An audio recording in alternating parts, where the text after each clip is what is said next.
Le groupe Saint-Gobain est un groupe international aujourd'hui, présent dans plus de 60 pays, qui compte 180 000 employés à travers le monde, mais les origines de Saint-Gobain remontent à l'époque de Louis XIV, ce qui justifie déjà un rapprochement avec cette exposition.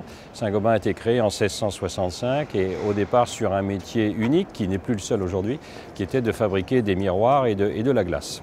Donc lorsque les organisateurs de cette exposition sont venus me parler d'un mécénat potentiel, il m'est apparu intéressant de protéger ces magnifiques plans reliefs par ce produit d'origine qui existe encore de nos jours et Saint-Gobain a fourni près de 500 mètres carrés de glace de protection, comme les visiteurs peuvent le voir d'ailleurs. Donc chacun peut voir à la fois en toute sécurité mais en toute transparence toutes ces merveilles de plan relief.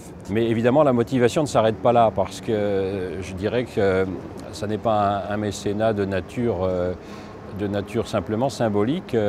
Le pays de Saint-Gobain, c'est la Picardie, était ravagé par les guerres du XVIe siècle, les guerres de la Ligue, ensuite au XVIIe, les guerres de 30 ans. Et il s'est trouvé qu'à partir de la paix d'Aix-la-Chapelle, donc 1668, nous sommes vraiment en plein dans le début du règne de Louis XIV, ce territoire était à l'abri des guerres, des invasions étrangères. Et l'usine de Saint-Gobain s'est développée de façon considérable à cette époque, grâce en partie notamment, à cette garantie de sécurité, ce qui n'était pas le cas autrefois. Autre thème patrimonial qui rejoint assez bien tout ce que l'on voit ici, la guerre de 14-18 fait que l'usine de Saint-Gobain se trouve sur le front. Elle est détruite, des souterrains servent d'infirmerie de campagne, mais l'usine de Saint-Gobain se voit complètement anéantie par ces différents bombardements, ce qui fait que l'on a perdu entre 1914 et 1918 un patrimoine industriel extraordinaire puisque toute l'usine du XVIIIe siècle va s'écrouler sous les bombes des belligérants.